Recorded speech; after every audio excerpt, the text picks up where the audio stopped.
3 siaga. Hal ini mengingat aktivitas erupsi Marapi terus mengalami peningkatan. Warga juga diminta untuk tidak beraktivitas pada radius 4,5 km dari puncak kawah.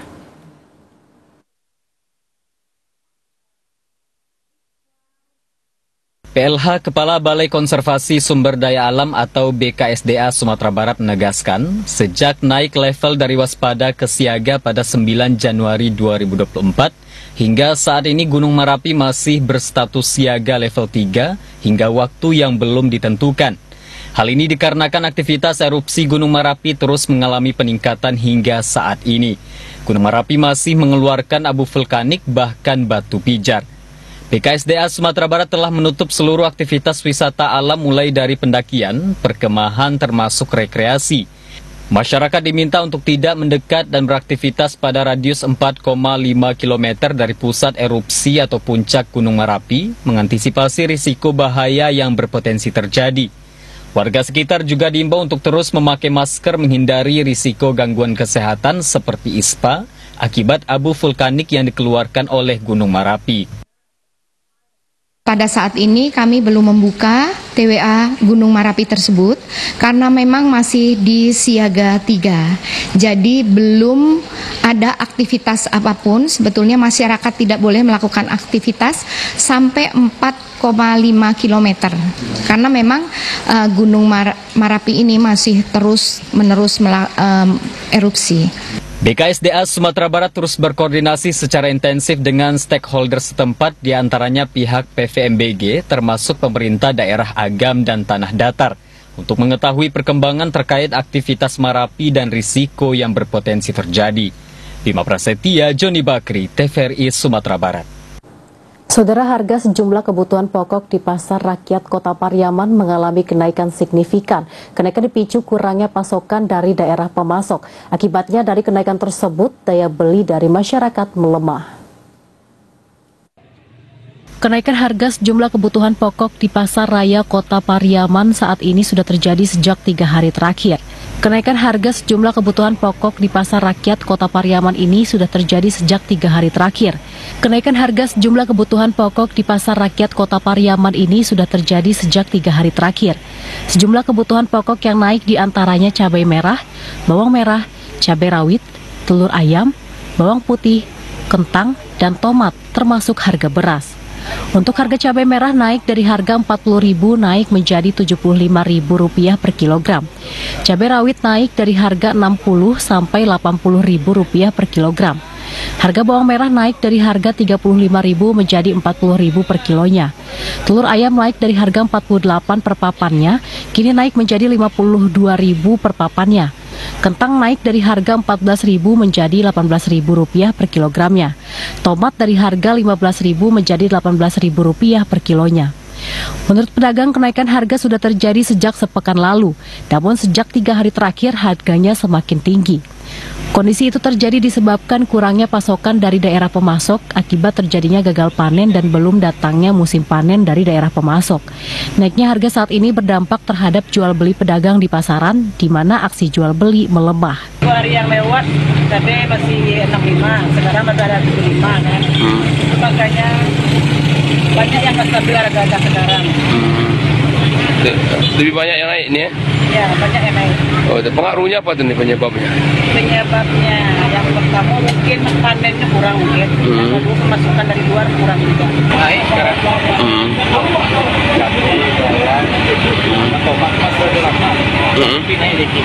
Naik bang.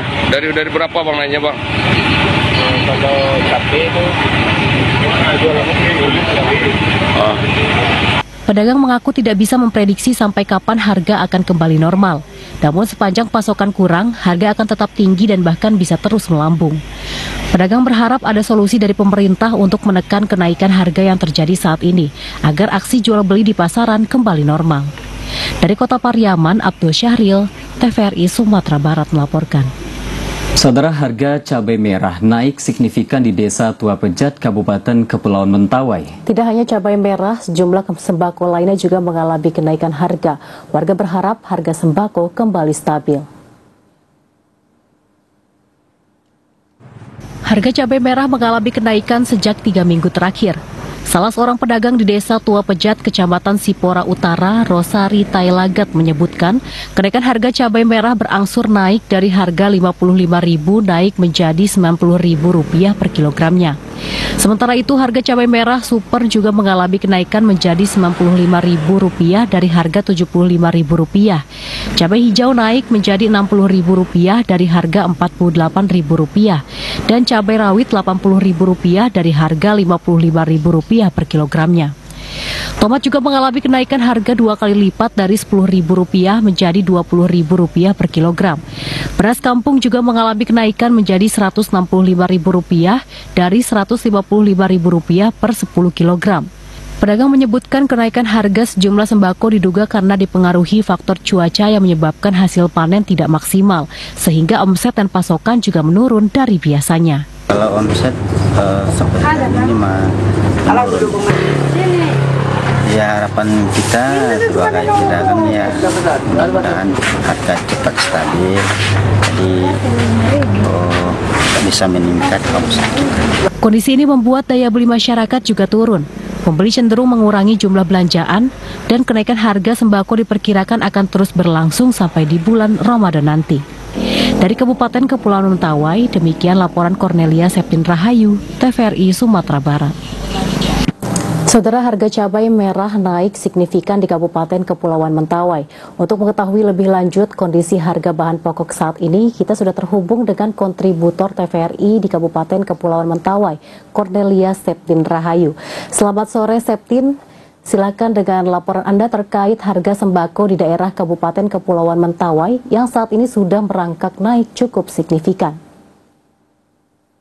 Terima kasih, Saudara. Saat ini seperti diketahui di sejumlah daerah di Kabupaten Kepulauan Mentawai, tidak hanya di Pulau Sipora namun juga di Sikakap dan Pulau Siberut, menjelang Ramadan lazimnya mengalami kenaikan sejumlah harga sembako, dan kenaikan harga sudah terjadi sejak beberapa minggu terakhir sebelum pemilu berlangsung.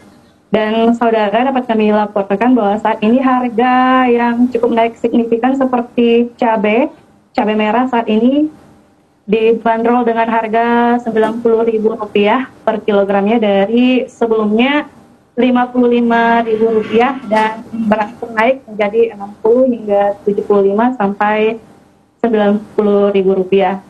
Dan selain cabai merah, sejumlah komoditas lainnya juga mengalami kenaikan seperti beras premium naik menjadi Rp180.000 dan medium juga naik dari Rp150.000 menjadi Rp165.000.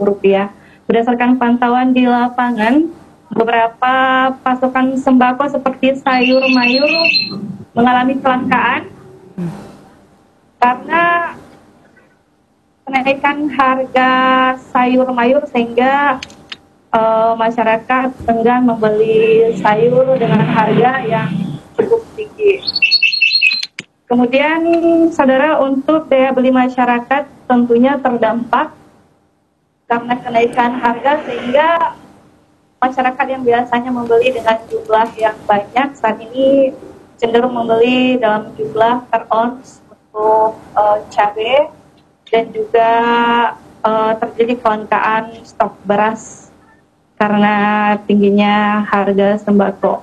Sementara itu untuk produk lokal sendiri seperti diketahui di Kepulauan Mentawai sangat bergantung dengan sembako yang didatangkan dari Kota Padang, sehingga jika di Kota Padang mengalami kenaikan, di Kepulauan Mentawai juga terdampak harga sembako mengalami kenaikan yang juga disebabkan karena faktor cuaca dan juga gagal panen di petani. Sementara untuk tomat sendiri juga mengalami kenaikan 2 kali lipat dari harga sebelumnya menjadi Rp20.000 dari harga Rp10.000. Kemudian ayam juga mengalami kenaikan dari harga Rp75.000 per ekor menjadi Rp85.000 per ekor. Dan kenaikan ini diperkirakan akan terus berlanjut hingga bulan Ramadan nanti dan Hari Raya Idul Fitri. Masyarakat setempat berharap pemirsa bahwasanya harga sembako bisa normal kembali sehingga daya beli masyarakat meningkat dan juga para pedagang atau penjual omsetnya bisa mengalami kenaikan seperti biasa dan harga kembali stabil seperti sebelumnya. Oke, baik Septin, ini menjelang bulan Ramadan di bulan Maret nanti, ini bagaimana daya beli masyarakat terkait juga dengan harga sembako yang sedang naik saat ini di Kabupaten Kepulauan Mentawai? Ya, daya beli masyarakat saat ini sudah mulai menurun. Dan untuk produk lokal sendiri, masyarakat juga kurang tertarik untuk membeli produk lokal seperti tomat, karena tomat yang ada saat ini yang dijual ke pedagang itu kualitasnya kurang bagus. Tomatnya lebih kecil dari tomat yang didatangkan dari Kota Padang. Demikian. Oke, baik, terima kasih Septin atas laporan Anda. Selamat kembali bertugas. Ya, baik. Saudara, menjelang bulan Ramadan, masyarakat Dharmasraya menjerit dan mulai mengeluhkan naiknya harga bahan pokok yang naik signifikan di pasar tradisional. Saat ini harga cabai merah yang semula Rp40.000 naik menjadi Rp80.000 per kilogram. Menjelang bulan Ramadan, masyarakat Kabupaten Dharmasraya mulai mengeluhkan naiknya sejumlah bahan pokok yang signifikan. Kenaikan harga cabai merah, cabai rawit, bawang merah, dan tomat membuat daya beli masyarakat berkurang dan penjualan pedagang mulai menurun yang berdampak terhadap perekonomian rumah tangga.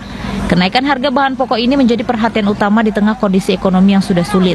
Beberapa minggu terakhir, harga cabai merah sebelumnya Rp40.000 per kilogram, sekarang menjadi Rp78.000 hingga Rp80.000 per kilogram. Kenaikan juga dialami bawang merah yang sebelumnya Rp20.000 per kilogram, naik menjadi Rp35.000 per kilogram. Tomat dan cabai rawit pun melonjak sangat tinggi di salah satu pasar tradisional Sikabau, Kabupaten Dharmasraya. Oh, ini cabai 1 kilo kan 80, Bang. Iya. Biasanya berapa? 40.000 ya? Biasanya 40.000, Bang. Iya. Sekarang naik semua, Bang. Cabai rawit juga 80, cabai merah 80, cabai hijau itu 60. Iya. Jadi harapannya, Bu, bagaimana naiknya harga ini apalagi menyambut bulan Ramadan nih? Apa harapan nih, Bu? Harapan aku ya aku minta murah-murahan. Iya. Salah seorang pedagang mengatakan kenaikan harga sembako diduga disebabkan gagal panen akibat cuaca dan pemasok sembako dari daerah Alahan Panjang dan Batu Sangkar mulai menurun dari biasanya. Cuma belum cocok sama ini, sama uang masuk tuh, uang mana yang 5 boleh tadi ya? Yang 5 boleh mana lah dulu nih? Biasanya berapa harga cabai merah? Oh, ini udah naik pada umumnya udah naik ini 100% ya, Pak. Dari 40, 80 kan gitu. Semua ada rata-rata sayur gitu. Naik ya. Naiknya harga sembako di Kabupaten Dharmasraya telah menjadi perhatian serius bagi masyarakat. Di samping itu, pemerintah juga memastikan bahwa bahan pokok terjangkau bagi semua pihak menjelang bulan suci Ramadan. Demikian laporan, Muhammad Didi, TVRI Sumatera Barat melaporkan. Saudara, terus naiknya harga minyak goreng curah jelang Ramadan 1445 Hijriah mulai dikeluhkan pedagang di Payakumbuh sebab kenaikan harga berdampak pada harga produksi makanan yang dijual. Jelang Ramadan 1445 Hijriah, harga minyak curah di Kota Payakumbuh beragat naik. Kenaikan tersebut mulai terjadi sejak beberapa bulan terakhir. Kondisi ini dikeluhkan pedagang gorengan yang ada di kota perlintasan Sumbar Riau tersebut. Terkait kondisi tersebut, pedagang tidak bisa berbuat banyak, sebab jika harus menaikkan harga jual atau memperkecil ukuran gorengan, akan berdampak pada penjualan. Saat ini harga beli minyak goreng curah per kilogramnya mencapai Rp16.000 dari harga sebelumnya yang hanya Rp13.000. Sekilonya kini lah 16.000. Kalau biasanya? Bisa 2 balik. Tapi ini lah 16.000. Kenaikannya seperti apa tuh? Kayak bertahap gitu bentuk naiknya. Misalnya kayak dari sini naiknya dari 1.000 gitu. Terus ini lah 16.000 sen. Lah berapa lama itu berlangsungnya? Lah 3 bulan. Kenaikan harga cukup memberatkan pedagang di tengah kenaikan harga kebutuhan lainnya. Perharinya, menurut Tania, ia membutuhkan minyak goreng mencapai 15-20 kg untuk menggoreng berbagai jenis gorengan.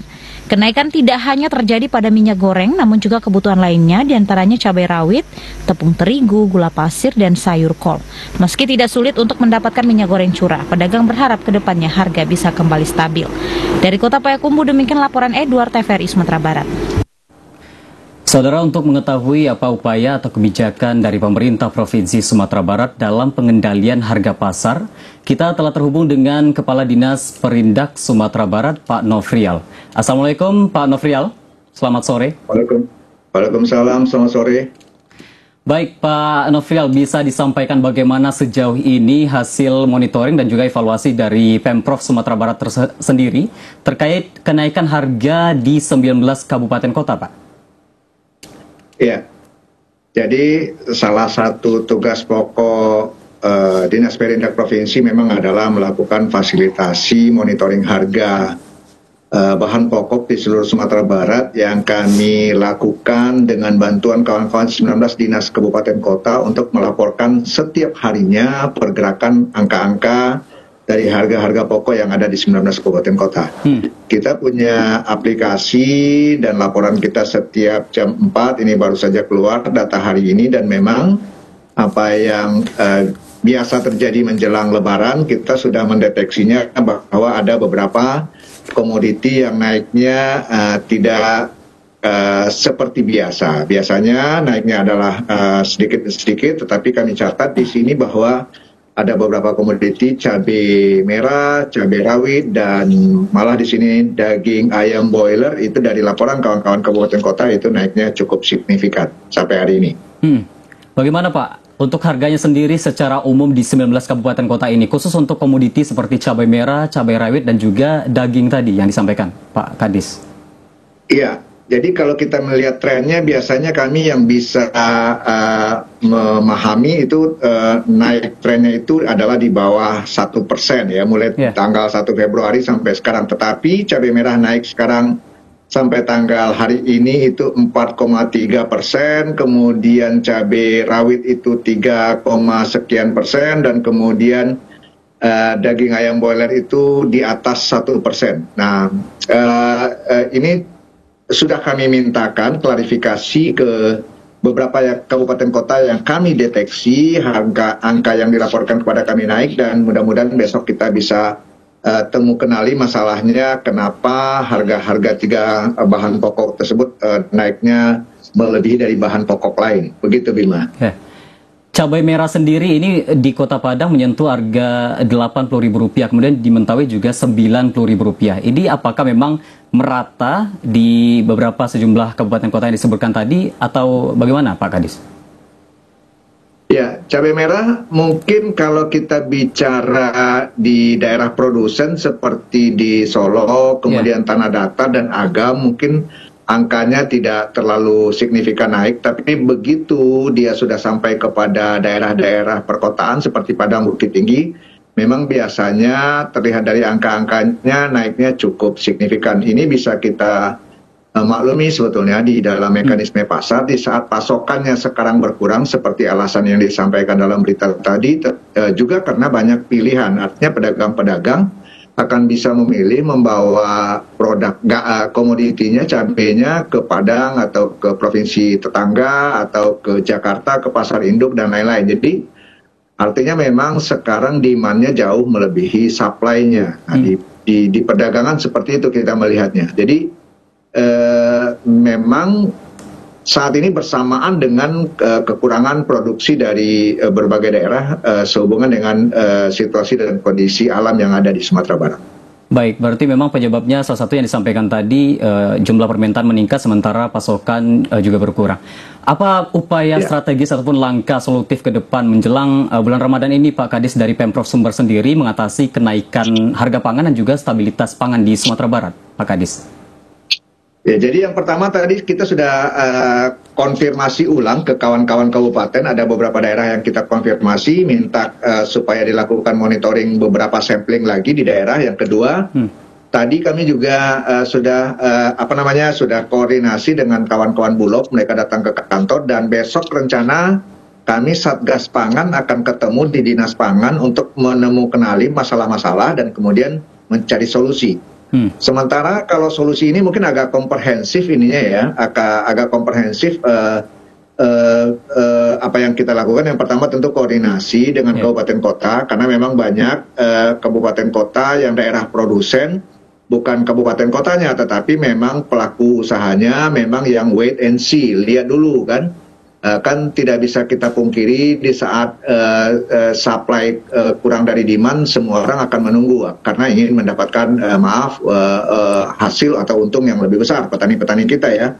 Nah, apa yang kita lakukan tentu kita koordinasi dengan kabupaten kota di mana yang lebih stoknya, kemudian di mana yang kekurangan biasanya di daerah perkotaan, kemudian kita coba fasilitasi. Yang kedua adalah kita dorong pelaku-pelaku ini karena memang mereka sudah tahu masing-masing hubungannya. Jadi yang jual cabai itu di daerah Lembagumati itu siapa yang besar segala macam. Nah, kita lakukan tindakan persuasif supaya yang beli di Padang itu bisa mendapatkan barang lebih dari kawan-kawan yang ada di Solo misalnya. Kita nggak bicara masalah yang kita khawatirkan bukan masalah harga, Pak Bimas. Masalahnya yang lebih mengkhawatirkan itu adalah ketersediaan. Di saat ketersediaan tidak ada di pasar, nah itu lebih pusing bagi kami orang pedagang. Tapi kalau misalnya ketersediaan ada, kemudian harganya juga naik meningkat, nah itu biasanya kita bisa lakukan pendekatan-pendekatan. Mereka harus bisa menyesuaikan karena memang mau menghadapi Lebaran. Kemudian kita juga akan koordinasi tentang jalur distribusi karena memang banyak bahan pokok kita yang sebetulnya juga tidak dihasilkan sendiri, kadang-kadang juga banyak yang dari Jawa. Nah, kita akan coba lihat jalur distribusi karena biasanya menjelang Lebaran, Ramadan dan Idul Fitri itu ada banyak hambatan juga. Misalnya truknya tidak tersedia, supirnya tidak mau jalan dan lain-lain. Nah, itu kita akan koordinasi dengan Dinas Perhubungan dan kemudian kita sedang upayakan kawan-kawan Bulog, kawan-kawan TTIC, kawan-kawan kabupaten kota dan kita sendiri untuk menggelar pasar murah dalam waktu dekat. Baik, Pak, terakhir himbauannya kepada pedagang nih Pak dan juga masyarakat selaku konsumen kita menjelang Ramadan ini tentu masyarakat bersifat konsumtif berbelanja seperti itu. Bagaimana himbauannya? Ya, jadi ini sosiologis ya, budaya biasanya menjelang Ramadan ini ibu-ibu bikin bikin rendang, bikin gulai segala macam. Kita kita patut menghargai budaya-budaya tersebut, tetapi himbauan kami adalah kita lakukan itu sewajarnya, kita lakukan itu secukupnya, tidak usah istilahnya dalam pedagang tidak usah panik buying, artinya semua insya Allah kita upayakan tersedia di pasar dan kemudian kalau memang harganya agak sedikit meningkat dari biasa mohon dimaklumi, tetapi sekali lagi supply-nya insya Allah tersedia, ketersediaannya kita pastikan ada di setiap pasar dan mudah-mudahan ini tidak menimbulkan panik buying dari masyarakat. Baik, terima kasih atas informasinya Pak Kadis Pak Nofrial, selamat kembali beraktivitas. Baik, kita ke informasi selanjutnya, Saudara. Kenaikan harga cabai merah mendatangkan keuntungan pada petani di Kecamatan Matur. Meski demikian, pemerintah daerah tetap harus memperhatikan kenaikan harga pendukung produksi agar petani benar-benar mendapat dampak positif. Harga cabai merah yang melonjak dari Rp30.000 menjadi Rp65.000 berdampak positif pada petani di Matur. Kondisi ini membuat petani mendapat keuntungan lebih. Meski demikian, pemerintah daerah diminta menjaga harga pendukung produksi tanaman cabai seperti pupuk dan pestisida. Camat Matur Muhammad Subcan mengatakan, kenaikan harga cabai memberikan keuntungan pada petani. Meski demikian, pihaknya akan terus berupaya mengawal agar harga pupuk dan racun hama tidak ikut naik. Jika hal itu terjadi, petani cabai tetap tidak bisa menikmati keuntungan karena biaya produksi tinggi. Tidak hanya cabai yang mengalami kenaikan, seluruh sayur mayur juga ikut naik dari rata-rata Rp5.000 per kilogram menjadi Rp15.000 hingga Rp20.000 per kilogram. Ya, kita berharap nilai dari harga itu bisa bermanfaat bagi petani, di samping nanti faktor-faktor produksi yang lain itu bisa ditekan. Jadi apabila nilai harga naik, sementara faktor lainnya juga naik, akhirnya marginnya akan semakin kecil. Nah, kita inginkan ketika harga naik, faktor yang lain seperti pupuk dan pestisida bisa rendah, sehingga margin dari keuntungan itu bisa bermanfaat lebih. Matur merupakan salah satu wilayah penghasil cabai dan sayur mayur di Kabupaten Agam. Kenaikan harga cabai dan sayur mayur diduga akibat petani di sekitar wilayah kaki Gunung Marapi yang gagal panen. Stok yang sedikit, sementara kebutuhan masyarakat meningkat menjelang bulan suci Ramadan 1445 Hijriah. Pihak terkait sangat diharapkan dapat mengontrol pengendalian harga agar daya beli masyarakat tetap terjaga. Dari Kabupaten Agam, Rudi Yudhistira, TVRI Sumatera Barat melaporkan. Saudara, Perum Bulog Sumatera Barat menggelar operasi pasar di Kelurahan Kampung Pondok, Kecamatan Padang Barat, Kota Padang. Sebanyak 3 ton beras medium SPHP disiapkan menyasar 200 lebih warga dan diharapkan dapat mengatasi kenaikan harga dan menjaga stabilitas pasokan pangan. Menyikapi kenaikan harga beras yang terus terjadi menjelang bulan Ramadan, Perum Bulog Kanwil Sumatera Barat menggelar operasi pasar di Kelurahan Kampung Pondok, Kecamatan Padang Barat, Kota Padang. Operasi pasar bertujuan untuk menjaga ketersediaan pasokan dan stabilisasi harga pangan, khususnya di Kota Padang. Beras medium ini dijual di bawah harga pasar, yakni 11.200 per kilogram atau 56.000 per 5 kilogram. Pemimpin wilayah Bulog Sumatera Barat Sri Muniati mengatakan sebanyak 3 ton beras medium SPHP disiapkan Bulog pada operasi pasar ini, menyasar 200 lebih warga sekitar. Sri Muniati menambahkan saat ini stok beras cadangan pemerintah untuk operasional di gudang Bulog Sumatera Barat tersedia 8.800 ton dan dalam perjalanan menuju Sumatera Barat sebanyak 13.500 ton dari Thailand dan Bulog Kanwil DKI Jakarta. Kegiatan operasi pasar ini sebagai bentuk kesiagaan Bulog menghadapi bulan puasa Ramadan di mana terjadi kenaikan harga beras, dan karena beberapa daerah belum panen dan beberapa daerah lainnya juga sudah selesai panen. Tentu kita mengantisipasi supaya masyarakat atau warga Padang khususnya dan Provinsi Sumatera Barat lebih tenang untuk menghadapi bulan puasa. Sementara itu, salah seorang warga merasa terbantu dengan dilaksanakannya operasi pasar ini, mengingat saat ini harga sejumlah kebutuhan pokok di pasaran terus mengalami kenaikan. Lebih murah? Jauh lebih murah. Berapa kilo yang kita beli? Saya coba sekarung gitu. Berapa harganya? 56 ya Bu ya? Iya. 56. Jadi akan stasiun murah ini gimana tanggapan Ibu? Kayaknya membantu masyarakat lah. Membantu masyarakat. Masyarakat sekitar, mereka kayaknya puas gitu. Apalagi dengan harga yang saat ini mulai sangat murah, dan apalagi di pasar kan harga udah mulai mahal, udah mulai naik gitu. Harapan kita bagaimana dengan kegiatan ini? Kalau dapat tiap bulan deh dia ada. Ya Bu ya, tiap bulan. Di samping beras, pada operasi pasar ini juga dijual sejumlah kebutuhan pokok lainnya seperti gula, minyak goreng, terigu, dan daging sapi dengan harga yang relatif terjangkau dan di bawah harga pasar. Bima Prasetya, Joni Bakri, TVRI Sumatera Barat. Saudara, tetaplah bersama Sumatera Barat hari ini. Sejeda kami akan kembali dengan sejumlah informasi menarik lainnya, di antaranya 30 TPS belum melakukan rekapitulasi. Informasi selengkapnya sesaat lagi.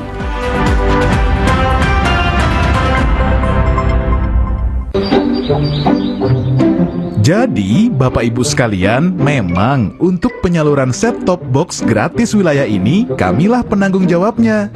Benar, LPS lah yang berkomitmen menyediakan bantuan STB untuk rumah tangga miskin. Perkiraan jumlah rumah tangga miskin 6,7 juta. Ini sesuai PP 46 tahun 2021. Kominfo pun juga ikut dalam penyaluran STB. Pemerintah mempersiapkan sekitar 1 juta bantuan STB. Walah, jadi wilayah ini tanggung jawab TV swasta? Iya. Nah, jika Bapak Ibu ingin memantau info penyaluran STB, bisa lihat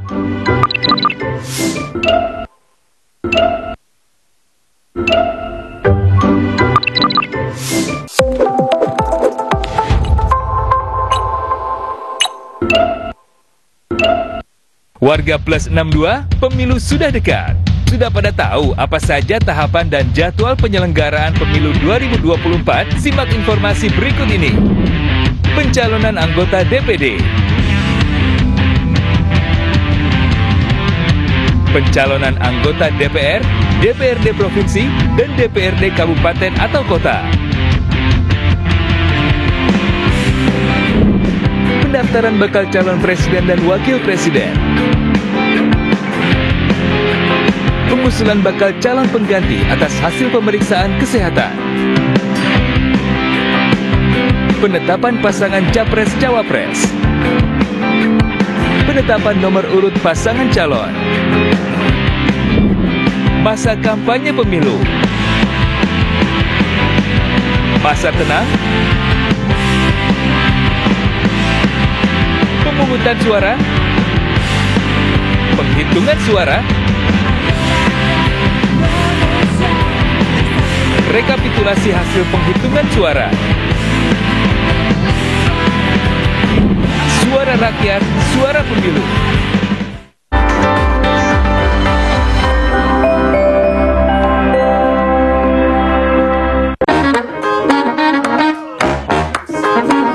Halo, aku Modi, sobat digitalmu.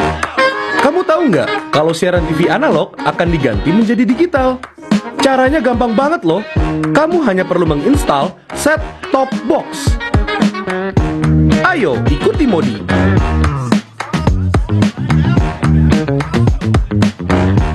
Siaran TV digital membuat gambar televisimu menjadi lebih bersih.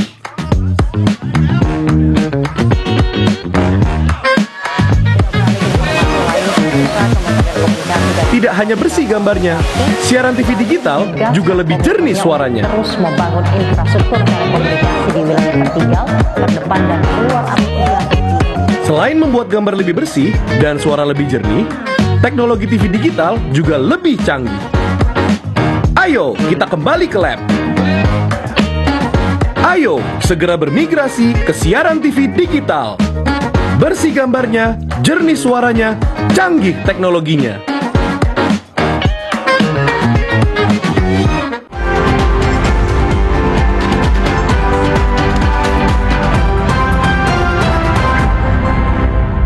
Terima kasih saudara, Anda masih bersama kami di Sumatera Barat hari ini. Kita ke informasi selanjutnya. 1 dari 11 panitia pemilihan kecamatan atau PPK belum selesai melakukan rekapitulasi tingkat kecamatan. Dari total 220 TPS di Kecamatan Pasaman, pagi tadi masih tersisa 30 TPS lagi yang belum dilakukan rekapitulasi. Hingga tadi pagi masih terdapat 1 panitia pemilihan kecamatan atau PPK dari total 11 kecamatan yang ada di Kabupaten Pasaman Barat. Rekapitulasi masih berlangsung di PPK Kecamatan Pasaman dan menyisakan sekitar 30 TPS lagi. PPK bersama PPS masih bekerja dan menggunakan 4 panel untuk mempercepat rekapitulasi suara. Petugas tetap teliti dan menyelesaikan setiap persoalan yang ditemukan di lapangan dan disaksikan langsung oleh Panwaslu Kecamatan Pasaman. Komisioner KPU Pasaman Barat Syarif Hidayatullah mengatakan, berdasarkan informasi tadi pagi masih terdapat 30 TPS dari total 220 TPS yang ada di Kecamatan Pasaman. Jika tidak ada kendala, rekapitulasi bisa selesai hingga hari ini. Sementara itu, pasca selesai rekapitulasi, logistik pemilu mulai bergeser dari gudang PPK menuju gudang KPU Pasaman Barat.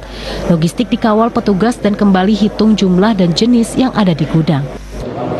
Bisa kita informasikan kepada kawan-kawan media bahwa hari ini tanggal 26 Februari 2024 untuk rekapitulasi di tingkat kecamatan setidaknya laporan yang sampai ke kita sudah 10 kecamatan yang selesai. Artinya sampai hari ini hanya tersisa 1 kecamatan lagi yang belum selesai rekap di tingkat kecamatan. Kecamatan apa dan berapa TPS lagi perkiraan kapan itu? Informasi yang kita dapat pagi tadi, kecamatan yang belum selesai untuk rekapitulasi tingkat kecamatan ini, Kecamatan Pasaman yang jumlah TPS-nya keseluruhan 222, tetapi laporan yang sampai ke kita hari ini hanya tersisa 30 TPS lagi yang belum. KPU mengaku secara umum rekapitulasi berjalan lancar. tim PPK akan melakukan rekapitulasi tingkat kabupaten nantinya. Tidak ada kendala berarti dalam proses rekapitulasi, bahkan beberapa TPS sebelumnya berada di daerah pinggir. Dari Kabupaten Pasaman Barat, Andika Lisa Putra, TVRI Sumatera Barat melaporkan. Saudara, Kepolisian Resor Polres Padang Pariaman menyerahkan santunan kepada ahli waris salah seorang anggota KPPS Kecamatan Ulakan Tapakis yang meninggal dunia akibat kecelakaan. Santunan anggota KPPS yang mengalami kecelakaan hingga meninggal dunia diserahkan oleh Satuan Intelijen dan Keamanan atau Satintelkam Kepolisian Resor Padang Pariaman kepada ahli waris. Kegiatan ini dipimpin langsung Kasat Intelkam Ibtu Yudison bersama beberapa personel Polres Satintelkam, Kasubsi Penmas, Sihumas, dan Polsek Nansabaris. Kapolres Padang Pariaman AKBP Ahmad Faisal Amir mengatakan, kegiatan sosial ini dalam rangka kepedulian terhadap petugas KPPS TPS 01 Kecamatan Ulakan Tapakis, Kabupaten Padang Pariaman.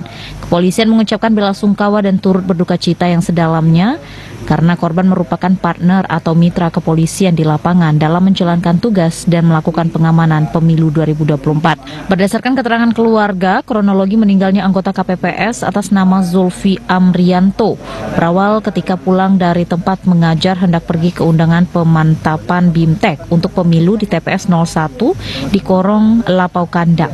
Pada saat di perjalanan, almarhum Zulfi mengalami kecelakaan dengan sepeda motor dan mengakibatkan meninggal dunia. Dari Polres Padang Pariaman memberikan santunan yang diberikan oleh Kasat Intel beserta anggota yang menyerahkan langsung berupa bantuan sembako dan santunan terhadap rekan kita KPPS yang sakit dan ada yang meninggal sebelum pelaksanaan. Meninggalnya itu sebelum pelaksanaan tanggal 14 itu yang kita berikan, termasuk pasca pemilihan juga kita berikan santunan. Alhamdulillah respon dari masyarakat, dari keluarga itu berterima kasih dan apresiasi kepada Polri. Ahmad Faisal Amir juga menyampaikan bahwa sepanjang pemilu di Padang Pariaman hingga akan dilaksanakan rekapitulasi di tingkat kabupaten berjalan aman dan lancar. Semua personil telah bekerja maksimal menjaga kondusivitas wilayah hukum Polres Padang Pariaman. Pengamanan masih akan berlanjut hingga proses rekapitulasi di tingkat kabupaten selesai. Dari Padang Pariaman, Abdul Syaril, TVRI Sumatera Barat melaporkan. Mengalami kecelakaan sehari usai hari pencoblosan pada pemilu serentak tahun 2024. Seorang anggota KPPS yang merupakan petugas ketertiban di tempat pemungutan suara atau TPS 1 Kelurahan Padang Tinggi Piliang, Kota Payakumbuh mengalami keretakan pada kaki saat mengantar perlengkapan TPS. Kini ia menjalani perawatan di rumahnya. Satu orang anggota kelompok panitia pemungutan suara atau KPPS yang merupakan petugas ketertiban atau Gastip di tempat pemungutan suara TPS 1 Kelurahan Padang Tinggi Piliang, Kecamatan Payakumbuh Barat, Kota Payakumbuh, mengalami kecelakaan lalu lintas saat menjalankan tugas. Pria bernama Hengki, 42 tahun, warga Kelurahan Padang Tinggi Piliang itu mengalami retak di bagian kaki kanan. Kejadian tersebut berawal saat Hengki hendak mengantar sarana dan prasarana pendukung tempat pemungutan suara atau TPS usai pelaksanaan pemilihan dan pemungutan suara pada pemilu serentak tahun 2024 yang digelar 14 Februari lalu. Ia bersama sejumlah petugas lainnya mengantarkan kursi yang sebelumnya dipinjam di satu sekolah. Namun naas saat di Simpang 4 Padang Tinggi, sopir melakukan pengereman mendadak sehingga korban terjatuh. Pengereman yang dilakukan secara mendadak mengakibatkan Hengki jatuh dari mobil dengan posisi kaki tertumpu ke aspal. Anggota KPPS yang kecelakaan saat melaksanakan tugas, kondisi mulai membaik, mudah-mudahan segera sembuh. Akibat kejadian yang terjadi pada Kamis 15 Februari 2024 itu, korban langsung dibawa ke Rumah Sakit Dr. Adnan WD Payakumbuh untuk menjalani pemeriksaan. Korban diberikan rujukan untuk pemeriksaan di bagian ortopedi. Polres Payakumbuh yang mendapatkan informasi adanya anggota KPPS yang mengalami kecelakaan mendatangi kediaman Hengki untuk menjenguk sekaligus memberikan santunan. Korban diharapkan bisa cepat pulih. Selain di Payakumbuh, kecelakaan saat bertugas juga dialami satu anggota KPPS di Kabupaten 50 Kota. Dari Kota Payakumbuh, demikian laporan Edward, TVRI Sumatera Barat. Saudara, Bawaslu Kabupaten Pasaman mencatat sebanyak 10 jajarannya sakit selama pemilu tahun 2024. Rata-rata mereka sakit diduga akibat kelelahan.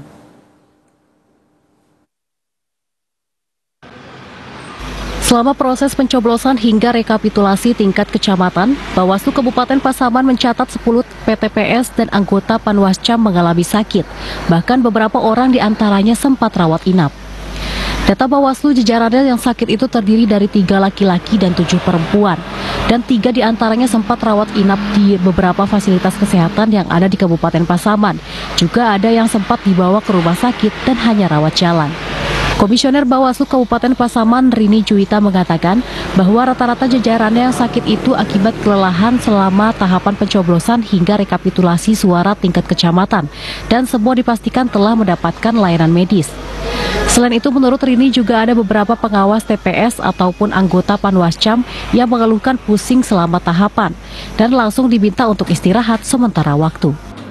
Itu dilaporkan ada 10 orang jajaran ad hoc mulai dari kecamatan sampai ke pengawas TPS, ada 10 orang tersebar di 12 kecamatan, ada di Bonjol, Mapak Tunggul Selatan, Tigo Nagari, Simpati, Lubuk Sekaping, dan Bukutu. Ini rata-rata sakitnya kenapa, Bu ya? Kebanyakan itu karena kelelahan, dan akibat kelelahan asam lambung naik gitu, sehingga mereka dilarikan ke UGD di puskesmas setempat, dan ada yang dirawat 1 hari langsung pulang, dan ada yang 2 hari, dan ada juga masuk 1 hari langsung rawat. Bawaslu berharap selama tahapan pemilu tahun 2024 ini semua jajaran Bawaslu diberi kesehatan dan lancar hingga semua tahapan pemilu selesai. Terlebih tahapan pilkada juga sudah semakin dekat. Tidak hanya itu, Bawaslu juga memastikan akan selalu memeriksa kesehatan jajarannya secara berkala agar tidak terjadi hal yang tidak diinginkan. Dari Kabupaten Pasaman, Zulfikar, TVRI Sumatera Barat melaporkan. Informasi lainnya, Saudara, Kejaksaan Negeri atau Kejari Kabupaten Pasaman memastikan akan mengawal hingga tuntas kasus korupsi mantan Ketua Basnas. Pihaknya memastikan hingga tidak ada lagi pihak lain yang terlibat dalam kasus tersebut, dengan tujuan utama bahwa kerugian negara akibat kejahatan itu dapat dipulihkan sepenuhnya. Penanganan kasus korupsi mantan Ketua Badan Amil Zakat Nasional atau Basnas Kabupaten Pasaman masih terus bergulir. Hingga saat ini, tuntutan terhadap terduga pelaku telah dibacakan dan sidang lanjutan dengan agenda pledoi juga telah dilaksanakan. Kemudian untuk sidang lanjutan dengan agenda pembacaan putusan akan digelar pada tanggal 29 Februari nanti di Pengadilan Tindak Pidana Korupsi Kelas 1 Padang. Meskipun demikian, Kajari Kabupaten Pasaman Sobeng Suradal memastikan pihaknya akan tetap mendalami apakah ada keterlibatan pihak lain dalam kasus korupsi mantan Ketua Basnas yang telah menyebabkan kerugian negara mencapai Rp952.449.000 tersebut. Menurut Sobeng, hingga saat ini kerugian negara yang telah dipulihkan yakni senilai Rp151 juta dan masih tersisa Rp801.049.000. Fakta-fakta yang terungkap di persidangan belum ditemukan adanya pihak-pihak lain yang terkait. Namun tetap tidak menutup kemungkinan bila suatu saat ternyata ada yang dapat memberikan bukti-bukti keterlibatan pihak lain atau oknum lain, pasti akan kami tidak lanjuti. Dari fakta di persidangan itu menjadi hal-hal yang memberatkan, pertimbangan yang memberatkan dari jaksa penuntut umum karena terdakwa berbelit-belit dan tidak mengakui perbuatannya. Diketahui YSL menyelewengkan dana Basnas dengan cara membagi-bagikan kepada koleganya secara cash ataupun transfer via rekening tanpa prosedur. Dana tersebut diberikan kepada orang yang bukan berhak menerima. Atas perbuatannya, ia dinyatakan terbukti secara sah dan diyakini bersalah dalam persidangan. YSL dituntut 6 tahun penjara dan wajib mengembalikan kerugian negara. Dari Kabupaten Pasaman, Zulfikar, TVRI Sumatera Barat melaporkan. Saudara, tetaplah bersama Sumatera Barat hari ini. Usai jeda kami akan kembali dengan sejumlah informasi menarik lainnya di antara tentang pejabat dan ASN di Kabupaten Dharmasraya diminta tertib menggunakan mobil dinas. Informasi selengkapnya sesaat lagi.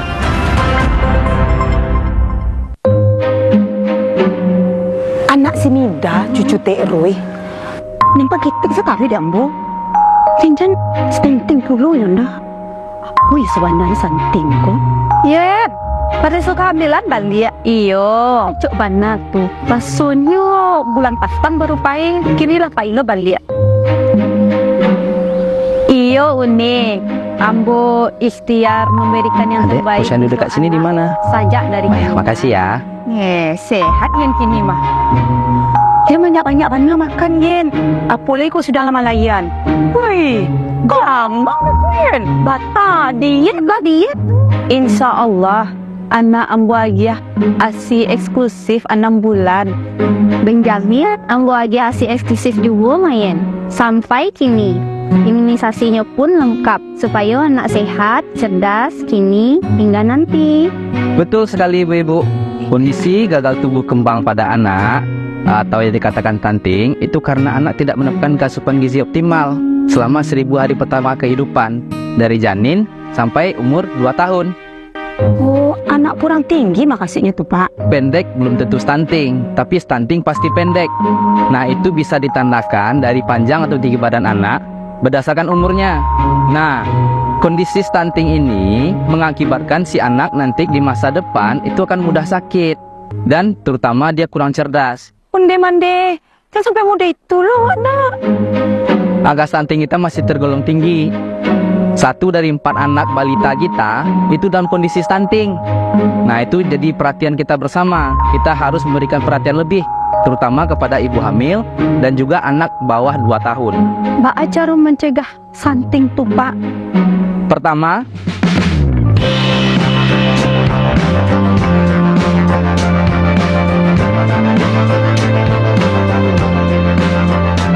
kalau adonan new diet supaya budinya gol balik, mbak tuh Pak.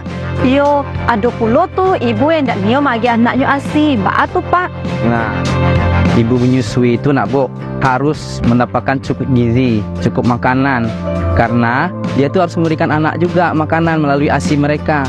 Jadi kalau kita dietnya yang salah, kasihan kita sama anak kita Ibu. Oh gitu. Ya, pencegahan dan penanganan stunting itu jadi tanggung jawab kita bersama untuk menghadirkan sumber daya manusia yang unggul, menyongsong Indonesia Emas 2045. Yuk cegah stunting, anak sehat, masa depan cemerlang.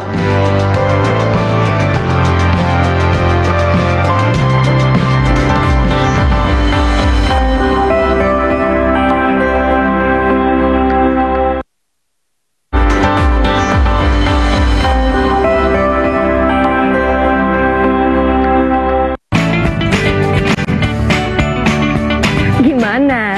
Bersih dan jernih kan siarannya? Jangan khawatir, semua ini gratis. Bagi kamu yang masih menggunakan TV analog, cukup dengan satu langkah mudah. Untuk televisi yang sudah siap digital, cukup scan ulang siaran TV kamu untuk menangkap siaran TV digital. Banyak pilihan programnya, bersih gambarnya, jernih suaranya, dan canggih teknologinya. Ayo, kita beralih ke siaran televisi digital.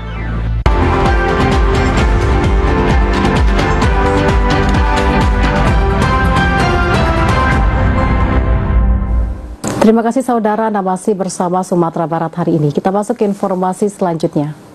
Pemerintah Kota Padang berencana meluncing pelaksanaan semata dan pesantren Ramadan pada tanggal 1 Maret 2024. Saat ini Pemko Padang berkoordinasi dengan berbagai pihak agar pelaksanaan pesantren Ramadan dan semata tahun ini lebih baik dari tahun-tahun sebelumnya. Tidak berbeda dari tahun sebelumnya, tahun ini pemerintah Kota Padang kembali melaksanakan kegiatan pesantren Ramadan dan semata semalam di Palanta Rumah Wali Kota. Saat ini Pemko Padang tengah mematangkan koordinasi dengan berbagai pihak, seperti konsep kegiatan, besaran anggaran yang diperlukan, maupun dari sumber daya manusia. Wali Kota Padang Hendri Septa mengatakan rencananya pemerintah Kota Padang akan meluncing pelaksanaan pesantren Ramadan dan semata pada tanggal 1 Maret 2024. Untuk itu berbagai hal perlu dipersiapkan lebih matang agar pelaksanaan pesantren Ramadan dan Semata tahun ini lebih baik dari tahun-tahun sebelumnya. Pesantren Ramadan tetap kita lakukan, ya alhamdulillah tiap tahun tidak pernah berubah, ya. Kita sudah siapkan anggaran dan kita lagi koordinasi, ya, bagaimana pelaksanaannya itu lebih baik dari tahun-tahun sebelumnya supaya hasil maksimal dan beban tidak terlalu tinggi, ya, baik itu pembiayaan ataupun yang lain-lainnya. Itu lagi kita bicarakan karena masih ada waktu, ya, insya Allah pada tanggal 1 Maret kita akan launching, ya, launching kegiatan pesantren Ramadan dan juga Semata. Wali Kota Padang menambahkan pelaksanaan pemilihan umum menyerap anggaran dan menyita perhatian banyak pihak. Untuk itu pemerintah Kota Padang mengupayakan 2 program kegiatan di bulan Ramadan tahun ini bisa berjalan maksimal dengan beban anggaran yang tidak terlalu tinggi. Novika Junisartika, TVRI Sumatera Barat. Saudara, Kecamatan Nanggalo, Kota Padang membutuhkan pembenahan dan pembangunan infrastruktur yang menjadi skala prioritas dalam pembangunan Kota Padang 5 tahun ke depan.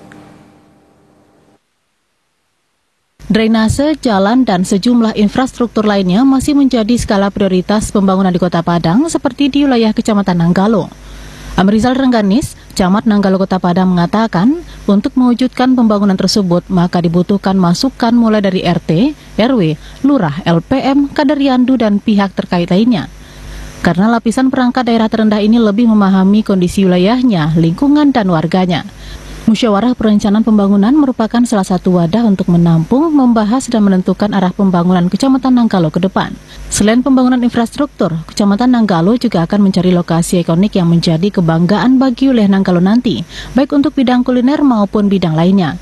Agar ke depan Kecamatan Nanggalo unggul di berbagai sektor dan mampu memberikan pelayanan prima untuk masyarakat. Ada di antara seperti yang disampaikan, seperti ada drainase kan, masalah jalan juga akan jadi usulan dari warga kita, ini akan juga akan kita prioritaskan. Apalagi kemarin di Padang Bagoro, saya turun langsung dengan semua lurah melihat kondisi yang jalan dan drainase yang ada, yang beberapa daerah tempat yang perlu disegerakan kita laksanakan. Dan ini sudah kita sampaikan sama pimpinan, sama Pak Kota, insya Allah ke depan itu yang kita prioritaskan. Wali Kota Padang Hendri Septa dalam kesempatan Musyawarah Perencanaan Pembangunan Kecamatan Nanggalo tahun 2025 menyampaikan agar rencana pembangunan tidak hanya menargetkan 1 tahun ke depan, melainkan juga untuk 5 tahun, bahkan jika perlu untuk rancangan pembangunan jangka panjang tahun 2025-2045. Untuk bisa menyampaikan, memperjuangkan apa-apa yang menjadi harapan dari masyarakat yang ada di kecamatan ini, mereka itu. Nah, karena Bapak, Ibu RT, ya, RW, nenek mamak jadi pandai, alim ulama, bunduk kandung, semua tokoh-tokoh masyarakat yang berada di tiap kecamatan itu kan dimajukan selangkah di tinggian Serantiang oleh warganya. Tentu harapannya adalah sampaikan, perjuangkan, bersama kita carikan solusi. Tadi saya sudah sampaikan, insya Allah kita sekarang ini rapat untuk persiapan rencana pembangunan atau musrembang untuk tahun 2025. Namun keunikannya di tahun ini kita tidak saja membicarakan kegiatan tahun-tahun berikut atau yang 1 tahun setelah kita bahas lakukan kegiatan di tahun ini. Kita juga melakukan kegiatan melakukan perencanaan untuk RPJP, rencana pembangunan jangka panjang, RPJPD, untuk pembangunan jangka panjang Indonesia yang ada punya persamaan dari daerah, provinsi, dan nasional untuk 2025-2045. Nah, inilah sekarang kita membicarakannya. Diharapkan melalui musyawarah perencanaan pembangunan yang dihadiri 6 lurah, 50 ketua RW, dan 232 ketua RT di Kecamatan Nanggalo Padang ini mampu menyusun rancangan yang nantinya dijadikan acuan untuk pembangunan Kota Padang ke depan yang lebih baik.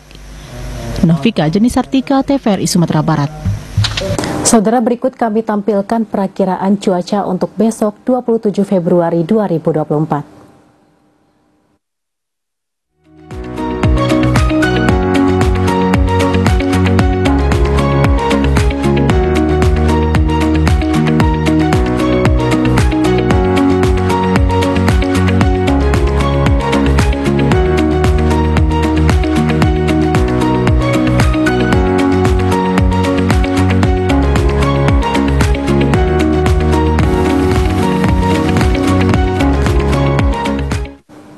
Saudara, informasi tadi sekaligus menutup perjumpaan kita pada hari ini. Saya Lugiana Salsabila. Dan saya Bima Prasetya, mewakili seluruh kerabat kerja yang bertugas, mengucapkan terima kasih atas kebersamaan Anda. Wassalamualaikum warahmatullahi wabarakatuh. Selamat sore dan sampai jumpa.